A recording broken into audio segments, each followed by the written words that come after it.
DC ಶೂಟಿಂಗ್ನಲ್ಲಿ Afghan ಪ್ರಜೆ ಕೈವಾಡ. Trump ಕೋಪಕ್ಕೆ ಗುರಿಯಾದ ತೃತೀಯ ಜಗತ್ತು.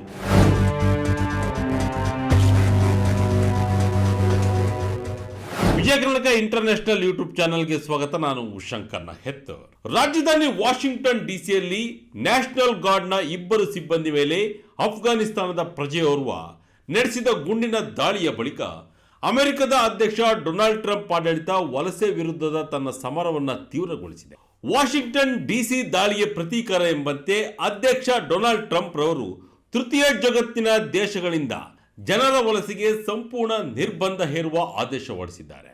ಇದು ತೃತೀಯ ಜಗತ್ತಿನ ದೇಶಗಳ ಜನರ ಅಮೆರಿಕದ ಕನಸನ್ನ ನುಚ್ಚು ನೂರಾಗಿಸಿದೆ.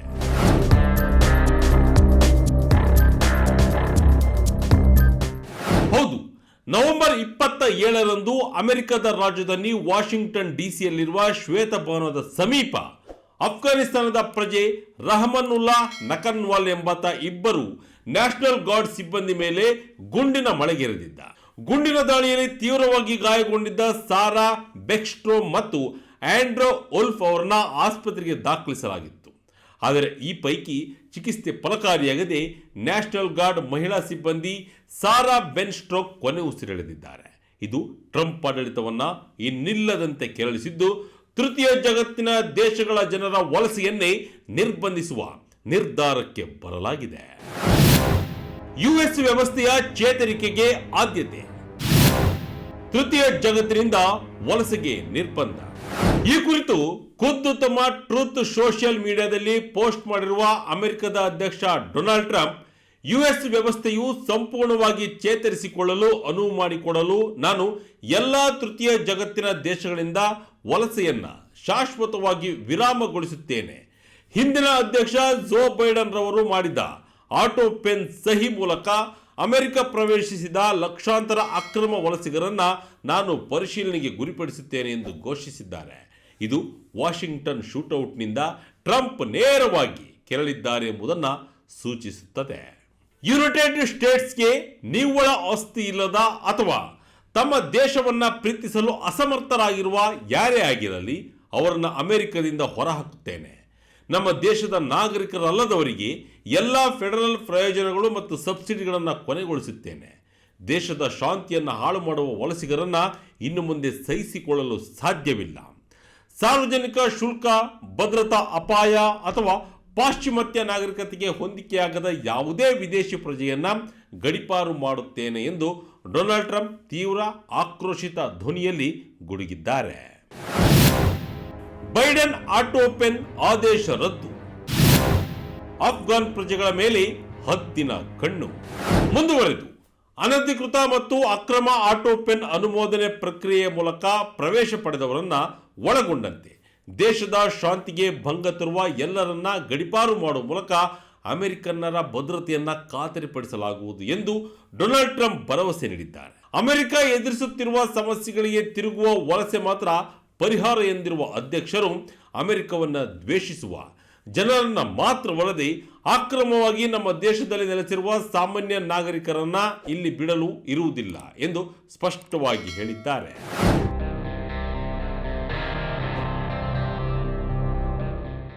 ನ್ಯಾಷನಲ್ ಗಾರ್ಡ್ ಸಿಬ್ಬಂದಿ ಮೇಲಿನ ಗುಂಡಿನ ದಾಳಿಯ ಬಳಿಕ ಅಮೆರಿಕ ಎಲ್ಲಾ ತೃತೀಯ ಜಗತ್ತಿನ ದೇಶಗಳಿಂದ ವಲಸೆಯನ್ನ ಶಾಶ್ವತವಾಗಿ ಸ್ಥಗಿತಗೊಳಿಸುವ ನಿರ್ಧಾರ ಮಾಡಿದೆ. ಇದರಿಂದಾಗಿ ಅಮೆರಿಕದ ವ್ಯವಸ್ಥೆಯು ಸಂಪೂರ್ಣವಾಗಿ ಚೇತರಿಸಿಕೊಳ್ಳಲಿದೆ ಎಂದು ಟ್ರಂಪ್ ಆಡಳಿತ ಭರವಸೆಯನ್ನ ವ್ಯಕ್ತಪಡಿಸಿದೆ. ಈ ಕ್ರಮವು ಜಾಗತಿಕವಾಗಿ ಭಾರೀ ಪರಿಣಾಮಗಳನ್ನು ಬೀರಲಿದ್ದು ಉದ್ಯೋಗ, ಶಿಕ್ಷಣ ಮತ್ತು ತಮ್ಮ ದೇಶಗಳಲ್ಲಿನ ಕಿರುಕುಳದಿಂದ ತಪ್ಪಿಸಿಕೊಳ್ಳಲು ಅಮೆರಿಕಕ್ಕೆ ವಲಸೆ ಹೋಗುವ ಲಕ್ಷಾಂತರ ಜನರನ್ನು ತಡೆ ಹಿಡಿಯಲಿದೆ. ಟ್ರೂತ್ ಸೋಷಿಯಲ್ನಲ್ಲಿನ ತಮ್ಮ ಪೋಸ್ಟ್ನಲ್ಲಿ ಡೊನಾಲ್ಡ್ ಟ್ರಂಪ್ ರವರು ಅಮೆರಿಕದ ತಾಂತ್ರಿಕವಾಗಿ ಪ್ರಗತಿ ಸಾಧಿಸಿದ್ದರೂ ಅದರ ವಲಸೆ ನೀತಿಯು ಅನೇಕರ ಜೀವನ ಪರಿಸ್ಥಿತಿಗಳನ್ನು ನಾಶಪಡಿಸಿದೆ ಎಂದು ತೀವ್ರ ಅಸಮಾಧಾನ ಹೊರಹಾಕಿದ್ದಾರೆ.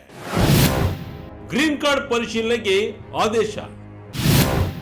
ಯಾವೆಲ್ಲ ದೇಶದ ನಾಗರಿಕರಿಗೆ ಸಂಕಷ್ಟ. ತೃತೀಯ ಜಗತ್ತಿನ ದೇಶಗಳಿಂದ ಜನರ ವಲಸೆಯನ್ನ ನಿರ್ಬಂಧಿಸುವ ಡೊನಾಲ್ಡ್ ಟ್ರಂಪ್ ರವರ ಘೋಷಣೆ ಬೆನ್ನಲ್ಲೇ ಟ್ರಂಪ್ ಆಡಳಿತವು ಅಫ್ಘಾನಿಸ್ತಾನ ಸೇರಿದಂತೆ ಒಟ್ಟು 12 ದೇಶಗಳ ಪ್ರತಿಯೊಬ್ಬ ಕಾಯಂ ನಿವಾಸಿ ಅಥವಾ ಗ್ರೀನ್ ಕಾರ್ಡ್ ಹೊಂದಿರುವವರ ವಲಸೆ ನೀತಿಯನ್ನ ಪರಿಶೀಲನೆಗೆ ಆದೇಶ ಹೊರಡಿಸಿದೆ. ಪ್ರತಿಯೊಂದು ಕಳವಳಕಾರಿ ದೇಶದಿಂದ ಬಂದ ಪ್ರತಿಯೊಬ್ಬ ವಿದೇಶಿಯರ ಗ್ರೀನ್ ಕಾರ್ಡ್ ಸ್ಥಿತಿಯನ್ನು ಅತ್ಯಂತ ಕಠಿಣವಾಗಿ ಪರಿಶೀಲನೆಗೆ ಗುರಿಪಡಿಸುವಂತೆ ನಾನು ನಿರ್ದೇಶಿಸಿದ್ದೇನೆ ಎಂದು ಯುಎಸ್ನ ಕಸ್ಟಮ್ಸ್ ಮತ್ತು ವಲಸೆ ಸೇವೆಗಳ ನಿರ್ದೇಶಕ ಜೋಸೆಫ್ ಎಡ್ಲೋ ಹೇಳಿದ್ದಾರೆ. ಈ ಆದೇಶದಿಂದಾಗಿ ಅಫ್ಘಾನಿಸ್ತಾನ ಸೇರಿದಂತೆ 12 ದೇಶಗಳ ಬಹುತೇಕ ಎಲ್ಲಾ ಪ್ರಜೆಗಳ ಅಮೆರಿಕ ಪ್ರವೇಶಕ್ಕೆ ನಿರ್ಬಂಧ ಹೇರಲಾಗಿದೆ.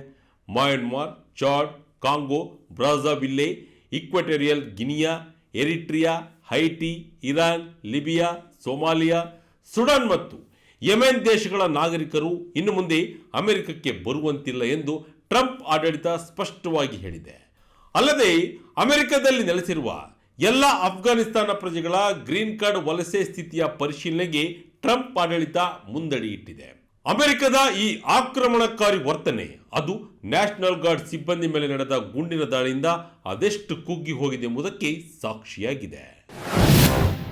ಮಹಿಳಾ ನ್ಯಾಷನಲ್ ಗಾರ್ಡ್ ಹುತಾತ್ಮ, ಎಲ್ಲ ಅಫ್ಘಾನ್ ಪ್ರಜೆಗಳಿಗೆ ಕಾದಿದೆ ಶಿಕ್ಷೆ. ಶ್ವೇತಭವನದ ಬಳಿ ಇಬ್ಬರು ರಾಷ್ಟ್ರೀಯ ಗಾರ್ಡ್ ಸಿಬ್ಬಂದಿ ಮೇಲೆ ಅಫ್ಘಾನ್ ಪ್ರಜೆ ರಹಮನುಲ್ಲಾ ಲಖನ್ವಾಲ್ ಗುಂಡು ಹಾರಿಸಿದ್ದ. ಈತ ಈ ಹಿಂದೆ ಅಫ್ಘಾನಿಸ್ತಾನದಲ್ಲಿ ಅಮೆರಿಕದ ಪ್ರಜೆಗಳಿಗೆ ನೆರವು ನೀಡಿದ್ದೆಂಬ ಸಂಗತಿ ಕೂಡ ಬಯಲಾಗಿದೆ. 2021ರಲ್ಲಿ ಅಫ್ಘಾನಿಸ್ತಾನವನ್ನು ತಾಲಿಬಾನ್ ಸ್ವಾಧೀನಪಡಿಸಿಕೊಂಡ ಬಳಿಕ ಅಮೆರಿಕದಲ್ಲಿ ಅಫ್ಘಾನರಿಗೆ ಪುನರ್ವಸತಿ ಕಲ್ಪಿಸಲು ಸಹಾಯ ಮಾಡಿದ ಅಫ್ಘಾನ್ ಇವಾಕ್ ಸಂಸ್ಥೆಯು 29 ವರ್ಷದ ಆರೋಪಿ ರಹಮನುಲ್ಲಾ ನಕಲ್ವಾನ್ ಅಮೆರಿಕದ ಶಾಶ್ವತ ನಿವಾಸಿಯಲ್ಲ, ಬದಲಿಗೆ ಆತನಿಗೆ ಅಮೆರಿಕದಲ್ಲಿ ಆಶ್ರಯ ಕಲ್ಪಿಸಲಾಗಿತ್ತು ಎಂದು ಸ್ಪಷ್ಟಪಡಿಸಿದೆ.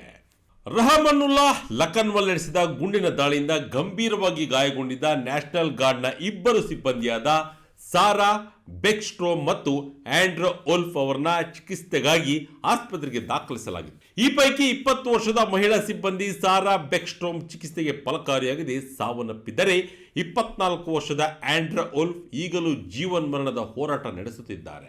ಅಧ್ಯಕ್ಷ ಡೊನಾಲ್ಡ್ ಟ್ರಂಪ್ ರವರು ಸಾರಾ ಬೆನ್ಸ್ಟೋಕ್ ನಿಧನಕ್ಕೆ ತೀವ್ರ ಕಂಬನಿ ಮಿಡಿದಿದ್ದು, ದೇಶ ಅವರ ಬಲಿದಾನವನ್ನ ಎಂದಿಗೂ ಮರೆಯುವುದಿಲ್ಲ ಎಂದು ಭಾವುಕರಾಗಿ ಹೇಳಿದ್ದಾರೆ.